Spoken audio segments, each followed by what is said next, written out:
All right. Good afternoon. I have the pleasure today to introduce Glenn Phillips, or as I think most of you probably know him, Lil Glenn. That's his actual rapper name. So a couple things you guys should know about Lil Glenn. And he tells me these are all truths. He plays the ugliest tuba in the War Damn Eagle band every year. Whoa, whoa, whoa. War Damn Eagle, or they'll be fighting. I'm just saying. And he's driven his own car at Talladega. I don't think it was in the movie, but just to go have a good time. But the other things you probably want to know about Glenn is that he is the CEO of Lake Homes Realty, one of the fastest growing real estate companies. Challenge accepted. Currently, Lake Homes Realty operates wholly owned licensed real estate brokerage in 26 states with no franchising. Often incorrectly labeled as an online brokerage. It's more accurately a tech-enabled services firm. Boy, we sound a lot alike here. No wonder I'm introducing you. The company operates highly virtual yet full service. 108 MLSs. Glenn is also the lead real estate market analyst, leveraging his experience with data and his hundreds of face-to-face meetings with real estate professionals across the country. And I think you're talking about real estate standards and do brokers really care? So please welcome Lil Glenn.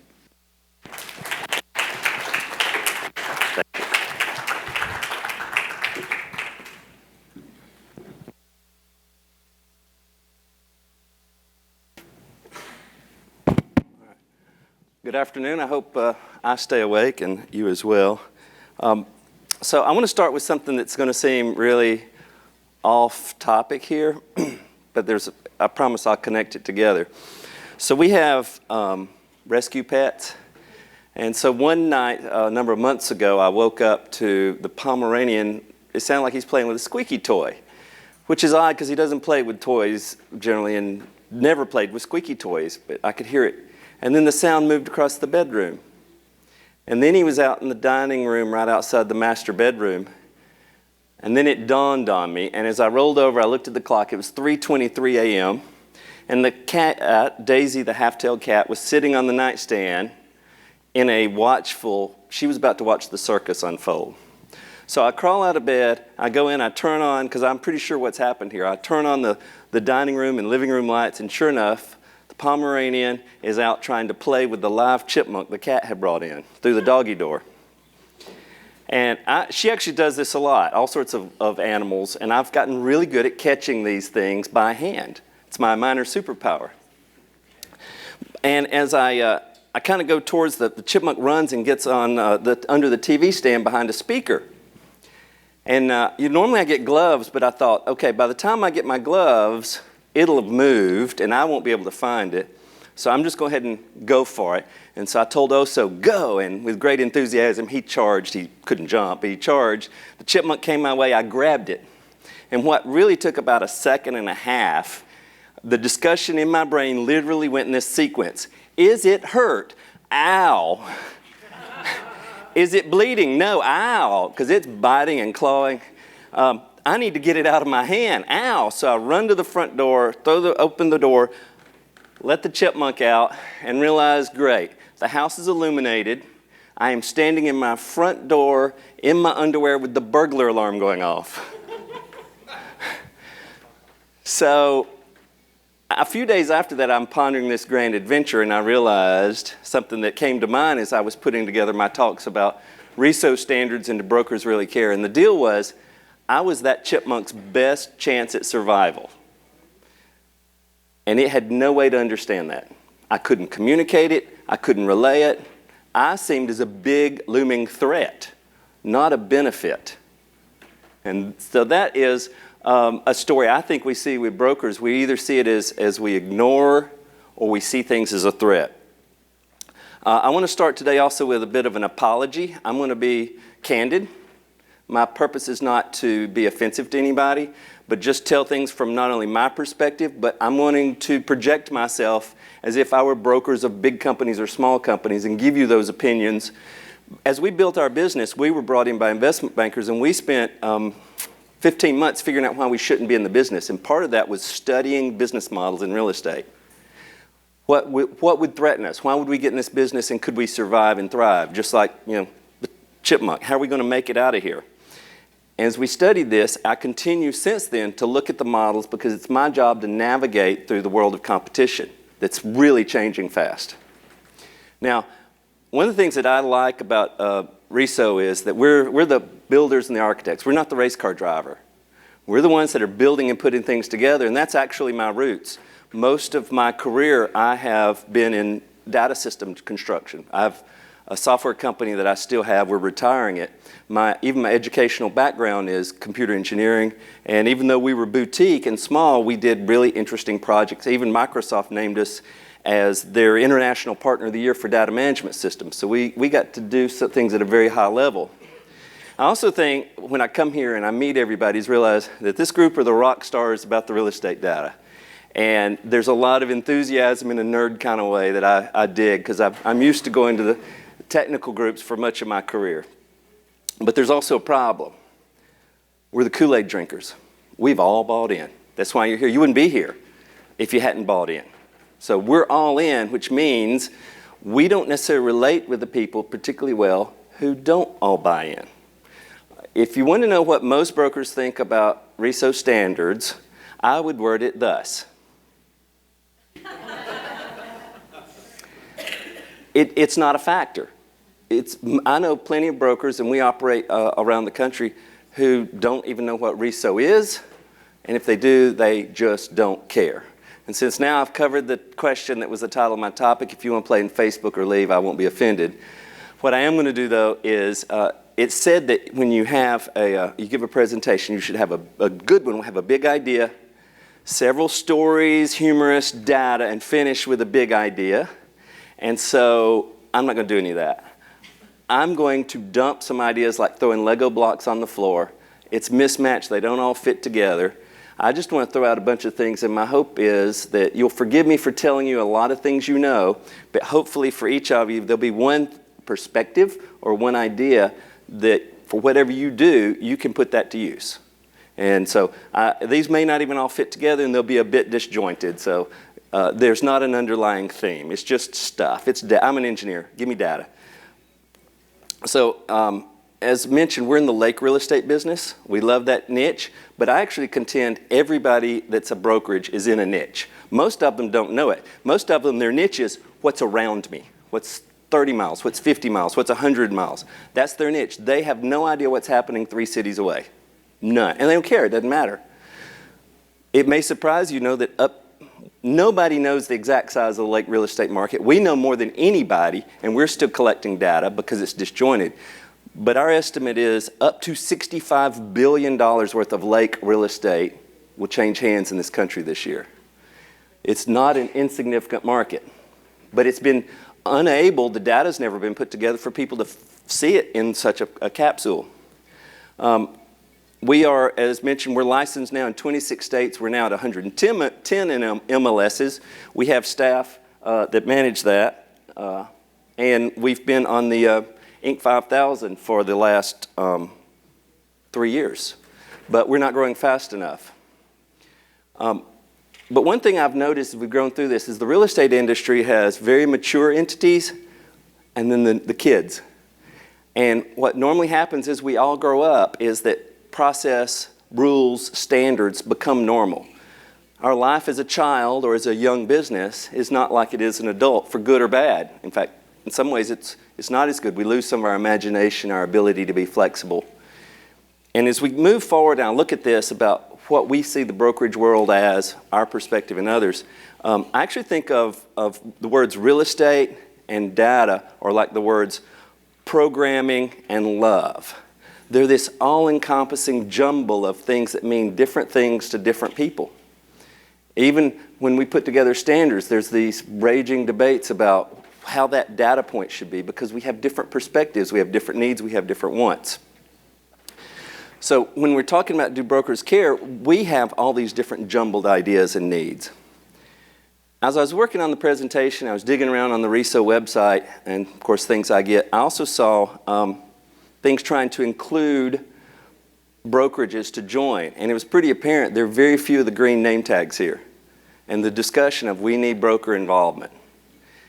And I would say that's yes and no. Because there's certain folks in my world of building technology, there are people who get stuck on the wrong things, they don't have enough details, they'll muddy up the process. But at the same time, if you don't have the end user of the tool telling you what to do with it, you're going to keep redoing the process and recreating it. And no offense, I saw some of the things promoting why brokers should attend this conference and why they should be members of RESO. And I thought the people who, I could tell the information in there was well inspired. It was meaningful of who had produced this information. But candidly, I was underwhelmed. As an engineer, I was kind of interested. If I weren't technical, I would have been totally disinterested because it was a communication from a fact standpoint. And most brokers, they don't work that way. This is about engagement. It's about marketing. In all this discussion, if we want brokers to be involved, we have to present it in a different mechanism. So an example of this disengagement, and I'm going to, I kind of use brokers and somewhat MLSs interchangeably about engagement and standards because most MLSs are run by brokers. And so they're also manifestation of their attitudes and such. So 3 years ago, Marilyn Wilson, the Wave Group, knew we were members of a lot of these MLS, said, let's collect some information. We said, we'll collect it. We'll contact as a full brokerage member. Let's reach out to these MLSs, and we want to find out. She sent a neat survey and questionnaire forward, and we asked these questions, and 40% of them wouldn't respond, and I don't know why this thing's shooting ahead. All right. They didn't even respond, and most of them, why you say, oh, 50% at the time were data dictionary certified. This is how, we couldn't say, oh, are you promoting RESO standards and your agent's putting the logo? We had discussions like we had to email 3 times, call twice, and they would say, do you mean DD certified? Is that what you're asking me? They weren't promoting it. They didn't know what it was. And so we can talk to the larger MLSs that participate, but the world's filled with a lot of small MLSs. We have one MLS we're a member of. We mail the check to somebody's house. She's the part-time staff and the whole staff. They're not going to be dealing, they don't understand it and don't have the time or the bandwidth. So this moves to the people being lost, and I wrote this down so I get it right. From the great philosophers Benny Toplin and Elton John, for unless they see the sky, but they can't, and that is why, they know not if it's dark outside or light.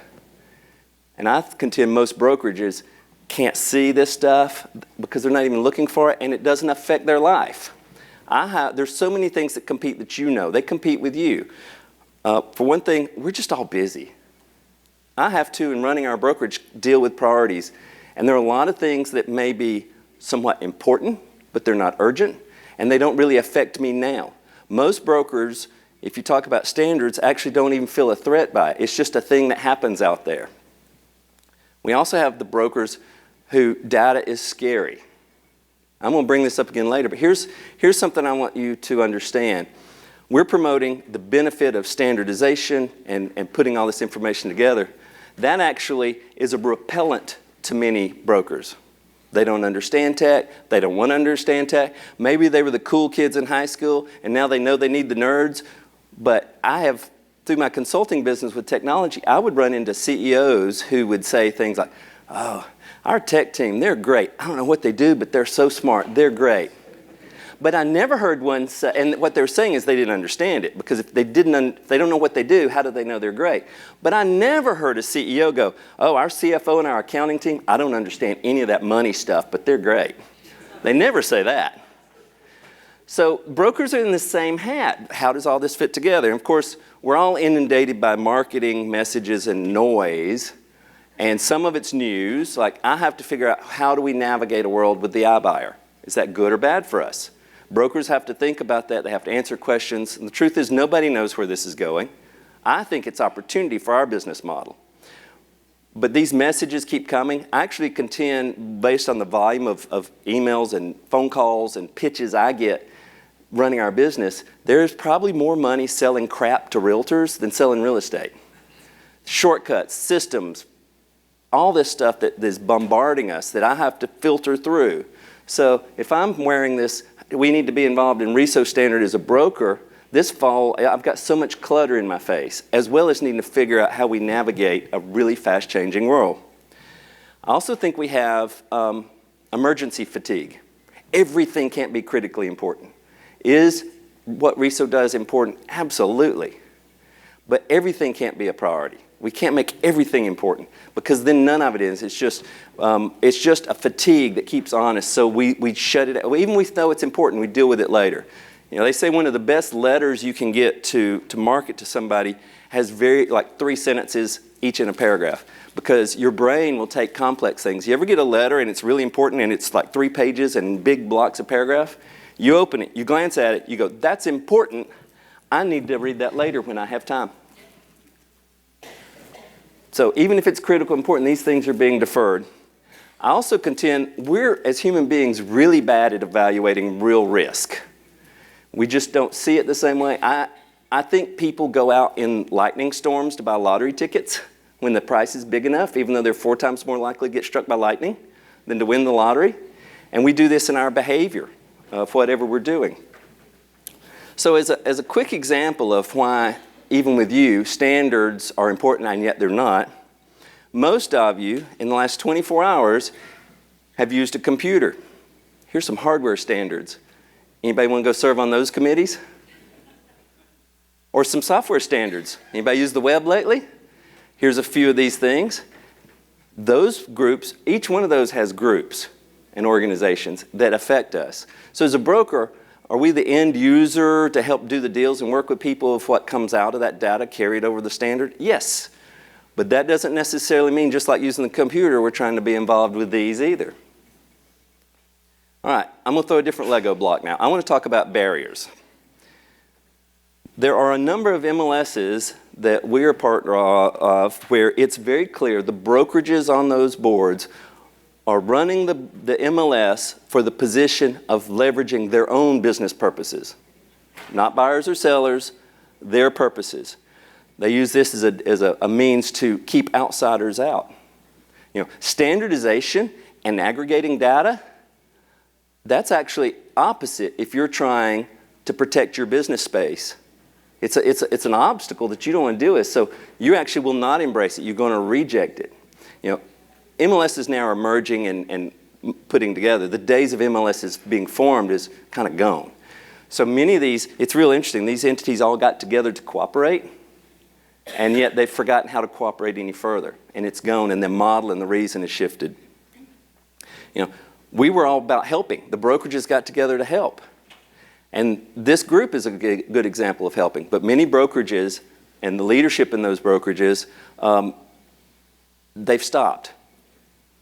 They're on their own agenda. And it's very obvious, you know, as we grow across the country, most brokerages join an MLS or two, maybe a long time ago. If your brokerage has been there a long time, even the people who did the paperwork and joined it may be long gone. We get this firsthand, join. And it's very interesting to watch who's cooperating and helpful and who's not. So should RESO be marketing to brokerages and brokers to participate? I would say yes and no.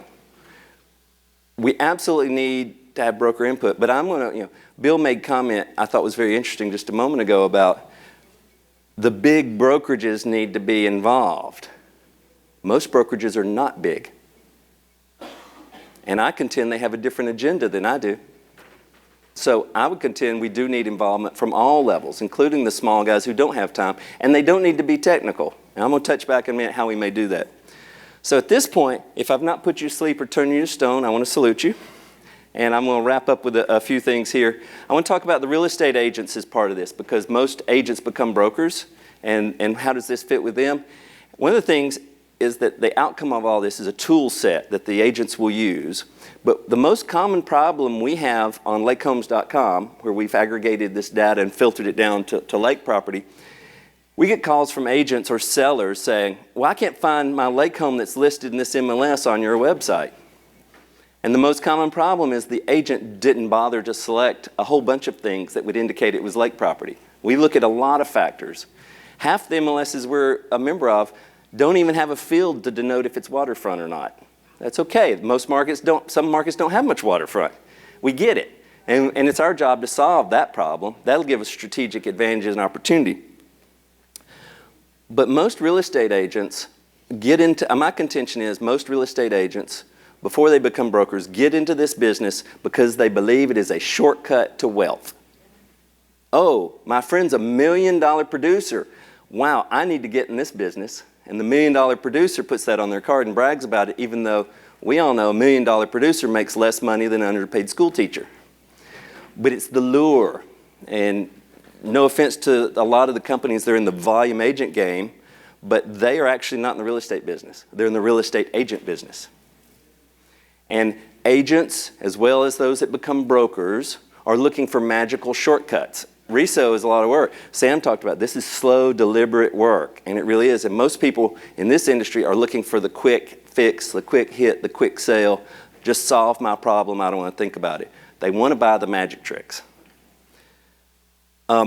Jeremy Crawford and I were on an Inman Connect panel together, and he brought up a real interesting point that I don't have a solution for, but it is an obstacle as well, is that many of these MLSs, they are run by boards of brokers who don't actively use the tools anymore. They're picking which back platform they're going to use. They're picking the data, and they're committee junkies. It's social. It's a hangout and talk about how it used to be, and when the agents complain about the crappy tool they got, well, that's just agents. They just complain because they're looking for shortcuts.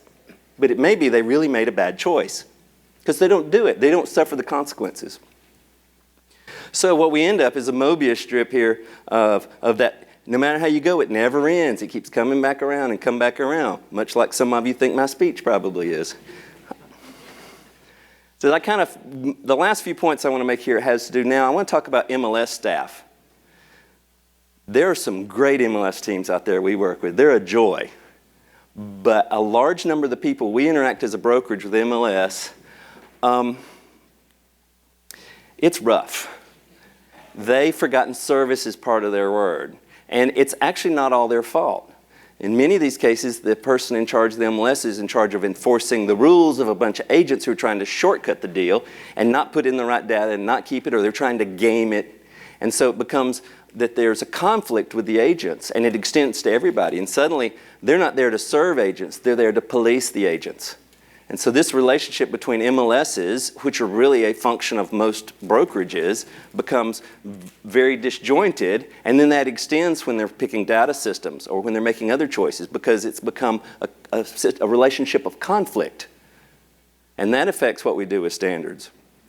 I mentioned earlier about the barriers that these brokerages put up as well. But I want to also speak from a brokerage perspective that there are actually some reasons that I understand why they do it.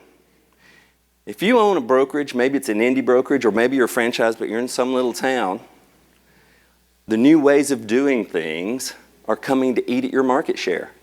It impacts your livelihood. If Zillow's taking buyers and sending them to somebody else, that affects your ability to earn your income, feed your family. By default, we're defensive creatures. It doesn't mean long-term I'll survive, but right now that's a threat.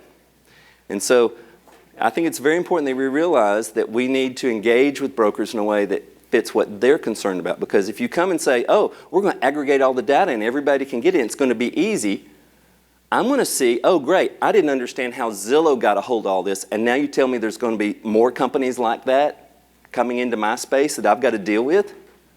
So the message has to be one that fits how they go. I've got agents who hate Zillow. I have one agent who hates Zillow so much, I think she would kill herself if there was a promise Zillow would die with her. And I can see on social media the discussions where the back and forth, and it gets bad. It gets name calling, and this is just the beginning of all these property tech companies that are starting to do things. How even the leads are generating from buying a package of advertising to get leads to now they're becoming referral companies. So we have to decide, are we high-fiving each other, or are we creating obstacles for each other? So I want to wrap up with a little bit about the brokerages themselves and a mindset. They're the big brokerages and the little ones. It's the only industry I know where almost everything I do, every deal I do where we serve buyers and sellers, we do in direct cooperation with our competitor across the table. We're one side, they're another side. So it is a bizarre industry. It's one of the reasons Silicon Valley hasn't taken over this industry the way they thought they would, the way they did with movies and travel and that sort of thing. Now, if I'm going to position and project, and I could be completely wrong, but if I'm in a brokerage that's the high volume, how many agents can I get business, and I'm going to compete by offering bigger splits, or we're going to be reduced commission, I am so in on RESO because it streamlines it. I just need everything to be cheap and easy and standardized on scale. The RESO standard serves me if I'm that type of broker. In my business, there's actually, we're a multi-state brokerage, we're involved in a lot of things, so the engineering part of my brain goes, standards, yes. I work with my tech team, and this streamlines things and lowers my cost of production. Absolutely great. The CEO part of my brain goes, we spend a lot of money to create enterprise value in our intellectual property that once everything's easy, devalues it and allows my competitors to catch me faster, or a competitor that doesn't exist. So I actually feel I am the average of those two. I call myself standard indifferent because I can make the case either way. But I do know standards are necessary and inevitable, and it's my job as a CEO to plot our path that we get around whatever fires get thrown into us. Now, if I were also somebody in a property tech, let's say I run a private equity company, I've put $500 million into some company in real estate, whether it's a brokerage or something else, I'm going to be sure I have people participating in standards for several reasons. One, it's a great way to find out what your competitors are doing. If they start, we need fields for XYZ that's never been in there before, they're tipping their hand of what they're thinking about in their business. It's also an opportunity, like in my business, candidly, when we started, the standards would have helped us, but now that we've got a lead on people who may want to chase us, if I could keep standards delayed for a year, I have one more year to strategically increase my lead and do other things. And we're not doing that, but that can be a mindset. And I promise you, if somebody's put in hundreds of millions of dollars into a company, this is going to come to their mind, not to think of nefarious actions, and I don't know anybody here, but the day could come. I don't know if anybody saw Cartel Lance, an interesting documentary. In Mexico, a number of towns created militias because they were so fed up with the violence of the cartels, and they believed that the police and the military were corrupt. Interestingly enough, these militias fell apart, but before they did, one of the entities that helped provide guns and manpower to the militias were the drug cartels. So they had a seat at the table. They knew what was going on, and they could influence good and bad what was going on. So it looked like it was opposition, and that's the way they actually brought down those militias, was that participation. Now, since I don't want to give a demotivation talk, there are some good things here. It's not all that. But the real estate agents work to sell these things, and we have to understand there's a mindset. We do studies about how the mind works, about characteristics and traits, and we find that agents are very low on autonomy and compliance. No surprise there on the latter. But they want to do a good job. But what they are not, they're not the people who build the foundation. They want to be in the high rise. So if we want to get brokers involved, you can't say, come help us build the foundation. You got to give them a different story. As a group, most of them are not very precise. So we need to understand, if we're looking for precision, here's a way we make it get them involved. What if we sent emails that had a 5-minute survey to every broker we get our hands on for feedback loops, and did it twice a year to begin a relationship that serves them and give them the results of the survey so they know what's going on. They operate in islands. Start a relationship that matters to them. We're a bit blind, but we can help them navigate it. But the bottom line is, our brains are all structured different. We're a logical group. There are probably some of us who go, I don't know why brokers don't care about this. This should be really important. That's a logical assumption. Brokers, for the most part, actually score low on logic and high on other traits. So finishing up, my job here is I have lots of choices to navigate our business. And we're growing, and we're going to grow faster. But I have to figure out what doors I open to spend time and money and where they lead our business. And like most brokers, I have to decide when to put things on the back burner. We actually are not participating in some of the work groups here because it's a priority for my business that we grow faster We have to accelerate that growth, and we've self-funded ourselves. We're not in the news because we don't have thousands of agents and we're not raising millions of dollars. So we're the quiet folks. And we're in a space, so we're spread out. But it's my job. I need my team executing on scale before the economic downturn. It's my position with my team. If we grow our market share before a downturn, we can accelerate growth through a downturn. But that means there are things that I think are very interesting and worthy, like RESO, that we don't spend time on. And we appreciate the work, but in our pecking order of what we've got to get done, that doesn't really matter. So I appreciate your time. I hope I wasn't overly negative about this. I'm kind of a contrarian, but I'm Glenn Phillips. I hope you'll go to lakehomes.com and buy a lake home, and I hope I was worthy of your time today.